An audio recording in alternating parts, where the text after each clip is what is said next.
Hi there, VC. It's Steve Whitty here. It's Monday, the 28th of May, Bank Holiday Monday in the UK, and I think it's Memorial Weekend in the US. Um, Weather's a bit, it's a bit close. I've just come back from doing a little bit of shopping. We last night we had a terrific thunderstorm. A month's worth of rain fell in an hour. Some parts of Birmingham were flooded. Indeed, the little brook by where I live, you could see how much rain had fallen because it pushed back some of the some of the grass. This video is another recent find video. This is primarily volume 111. This is going to primarily focus on purchases I made on Saturday, both vinyl and CD. However, there were a couple of records that I forgot to show in yesterday's video, so I'm going to quickly rattle through those. First one is The Cars Shake It Up from 1981, the band's fourth album. This I've listened to this. This is certainly the band moving in a more poppier vein. Best known track, Since You've Gone and Shake It Up, the title track, which I think was a top, got just scraped in the top 40 in the UK. This completes the pre-split of the Cars albums. I'm not really was too interested in the comeback album, I think, which they did a few years back. To me, this will be the Cars. So I can see myself in soon doing a Cars ranking video.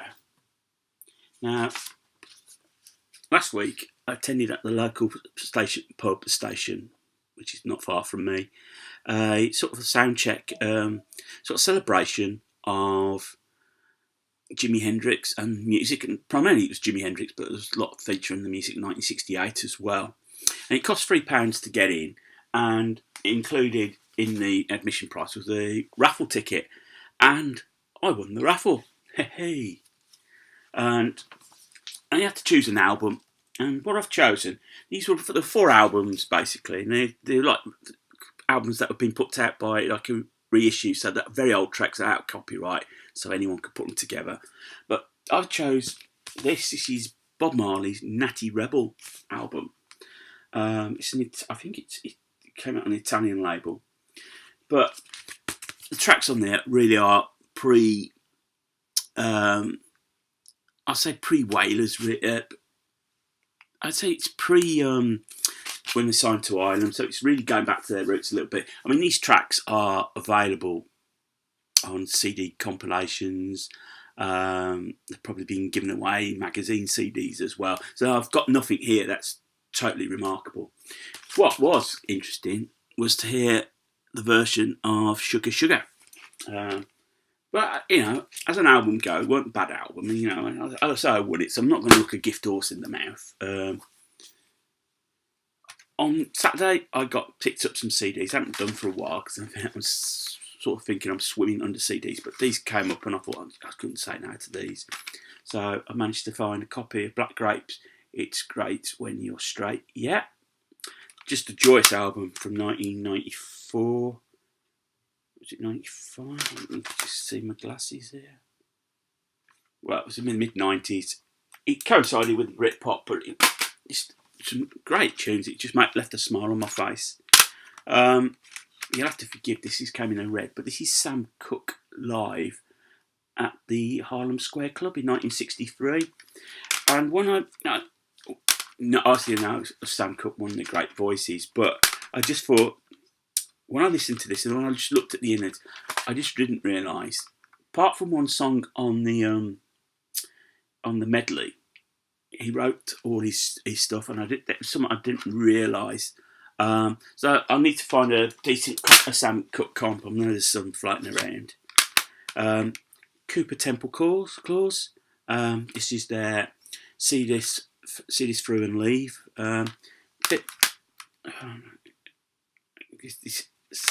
Describe. It wasn't a bad album. It's not probably something I had a song out, but I knew the name, so I thought I'd give that a go. Massive Attack. This is 100th Window. I listened to this yesterday, and I must admit, I don't know if I was tired or whatever. I did fall asleep a little bit while listening to this. I do like Massive Attack. And then Robert Palmer. got some glare there, and this is his Don't Explain album. Best known tracks on here, he does a version of Marvin Gaye's Mercy Mercy Me, and Dylan's I'll Be Your Baby Tonight with UB40. Sort of like he'd come out of his, this was the second album he released with EMI, and I don't think he achieved that popularity again before he sadly died. And then finally on the CD, The Rapture's Echoes, which is an album I had as a download, and I thought, see the CD copy, I'll treat myself to that. Now, on Saturday in the record store, I'd come with the intentions. It's the wrong side of payday. So I get to the store, Pete's on at a festival, his lad opened up, and on the cheap section, there was just a load of albums on. And me and this other guy went through, and it was the amount of stuff that I turned away. And I'm not going to, I got beaten to the punch too, but you know, that's just the nature of it. But I got my 10 quid's worth. And there's a couple of charity store finds in this vinyl as well. So I think I did quite well, and particularly got myself a copy of Leaf and Liege by Fairport Convention. This is the album 1969. This is the first album that features Dave Mattacks on drums, who took over after Martin Lamble died in the car crash. This is a classic of probably album of British folk rock. This is an Island repress. There's something slightly wrong with the vinyl. There's a little warp on it. Side 2 plays fine. It does affect a little bit on side 1. I'm not too disappointed. As I said, you take that risk when you pay £1 for a record. There may be an imperfection. I have got the album on CD anyhow. It's just nice to own a vinyl copy of it. What attracted me instantly when the shop opened in £2 bin was a copy of Free Live. I will say Free are one of the best bands that ever came out of Britain. They're one of my favourite bands. I want to build up all their albums so I could do a ranking of them. I suppose it's the fact that they never got back together, and obviously when Paul Kossoff died, that obviously was never going to happen. But the fact they never were tempted, maybe because of I know Paul Rodgers and Andy Fraser just in the end never got on, and so they will always be that animosity towards each other. I know Paul Rodgers is, I think I've seen on Amazon, sort of trying to an album called Free Spit or something like that. This is a German pressing, reissue from 1977. Plays great. I played it yesterday. This album came out sort of like after Highway. Highway flopped and the band initially split up. So this was sort of like, in a sense, a goodbye album for Free Live. Got All Right Now, I'm a Mover, Be My Friend, Fire and Water, Ride On, Pony, Mr. Big, The Hunter, and then there's the studio track Get Where I Belong, and from that session I think my brother Jake came out of it as well. Recorded in Croydon and Sunderland. You can hear, I love the fact that at the beginning you've got must be the promoter going, lads, oh, I can't do a Geordie accent, let's have some order, and then the band's ready to come on. So great album. With charity shops, let's have a slurp before I go into this. You'll see an album and it's been there for ages and you think, shall I take a punt on it or not? You've never heard the artist and you think, well, nobody's going to take it, it'll end up being chucked out. And one such case, this is an album by an artist called Lorraine Fissora, and it's called Be Happy For Me. It was released in 1976 on the Pie label in America. This is her only album. In fact, she's not got much of a write-up on Discogs, and she doesn't even get mentioned in Wikipedia. So my knowledge is very sketchy. However, I did play it. It's typical female singer-songwriter fare of the 70s, which is not too bad. And the album itself is not actually is quite decent, actually. Some decent songs. She's got good voice, but I suspect because there were so many at that time, or it may have been the wrong time, it would have been a few years earlier, she may have got a foothold, which is a shame. But I'd be interested to know whatever became of her. So that was pleasant. One of the albums that were in the batch that I managed to pick up at the record store were a couple of Judas Priest albums. This is Stained Class from 1978. I've got a feeling it's got a signature on it. I don't know if it's who it's signed by. I need to check that out. It is got signed, and I believe the next one's got signed as well.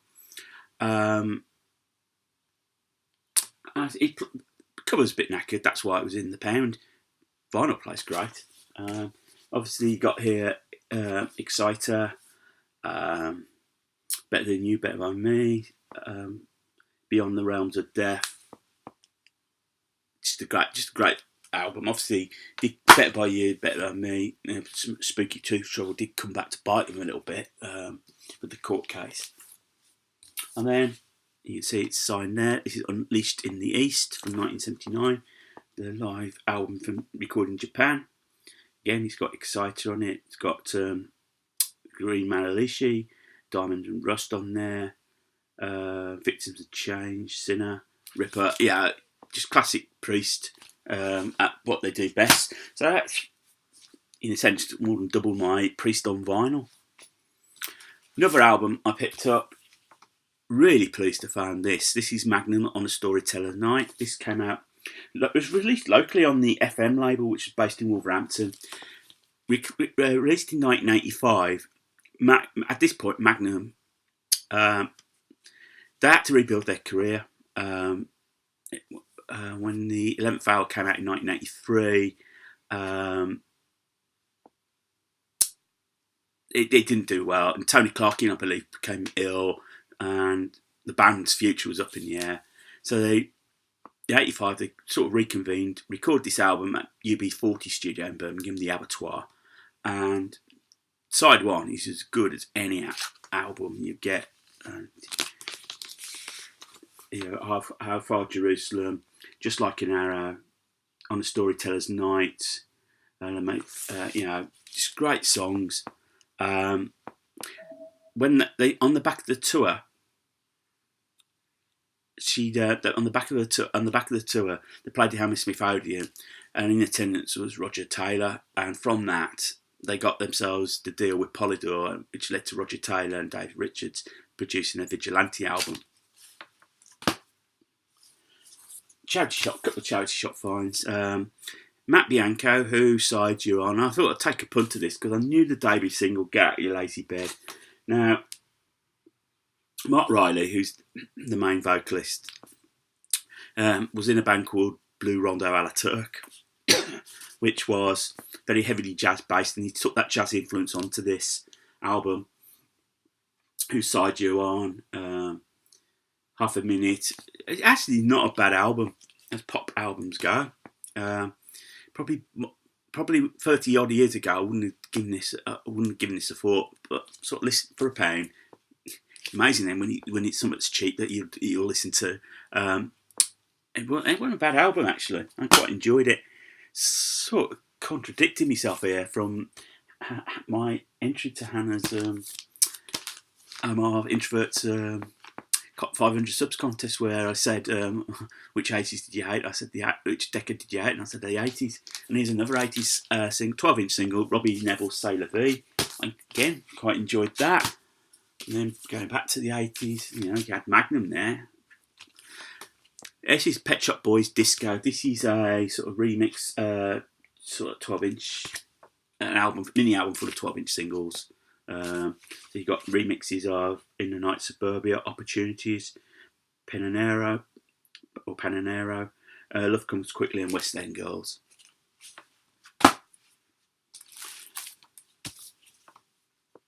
This is Richie Blackmore's Rainbow. I know somebody's Headley's commented that the castle looks like the wonderful world of Disney. Came out in 1975. I think he was still a member of Purple at the time. This is a 1983 reissue. a mid-price reissue. It's only in the single sleeve. It's not in the gatefold sleeve, which the original came out in. On the album, you got Man on Silver Mountain, Self-Portrait, Black Sheep of the Family, Catch the Rainbow, Snake Charmer, Temple of the King, If You Don't Like Rock and Roll, 16th Century Grizzlies, and the cover of the Yardbirds, Still I'm Sad. Now, I originally had this album and won these 2 for 1 with Rainbow Rising, and on the cassette, it was the cassette I had, they flipped Still I'm Sad and Self-Portrait around. I don't know why. But it's not a bad album. I quite enjoyed that. I'm glad to have that. Something I used to have. And likewise, this is another mid-price reissue from 1983. Rainbow's Long Live Rock and Roll. Again, just the single sleeve, not the gatefold. I'm going to play this actually when I've finished putting the video together next. Long Live Rock and Roll, Lady of the Lake, LA Connection, Gates of Babylon, Kill the King, The Shed, Sensitive to Light, and Rainbow Eyes. Last album to feature Ronnie Dio. Yeah, great. Enjoyed that album I used to have in the past. And then Saxon, Wheels of Steel. I'm pretty glad now I wasn't tempted to buy the reissues that have just come out. Now I found this for £1. Their band's second album from 1980, their breakthrough album. Motorcycle Man, Stand Up and Be Counted, 747, Strangers in the Night, Wheels of Steel, Freeway Mad, See the Light Shining, Street Fighting Gang, Susie Hold On, Machine Gun. The first time I've ever owned a physical copy of this album. I've got download or I've got it, in other forms. But the first time I've ever owned a physical copy, it's only taken me nearly 40 years to have one. And finally, to complete sort of like my Schenker UFO period, this is Obsession. This is the band's 5th and final album with Schenker, I believe, 1978. This is an American Chrysalis, American pressing. You've got here Only You Can Rock Me, which is the best known track. Cherry is another one. Yeah, and then from this, Schenker left not long after. In fact, he left during the sessions, I believe, and Paul Chapman came in. Then he decided he wanted to come back, and he left just after recording this, just before the Strangers in the Night double album came out. So yeah, really pleased to have that. So VC, that is my purchases. I'm up to date with that. I think I'm going to play some more music. I've got some ironing to do, some washing to do. I think it's a bit grey out there, but I think if it brightens up a little bit this afternoon, I might go for a little bit of a walk. I don't want to really waste my bank holiday. Back to work tomorrow. So, just a reminder also, final reminder, that I have got a 200 subs contest going at the moment. Closing date is Thursday, 31st of May. And it's basically nominate a band for the Rock and Roll Hall of Fame who have never been not in that Rock and Roll Hall of Fame. The more obscure the band, the better, actually. Because I really want this to be people to sort of celebrate their favourite bands, really.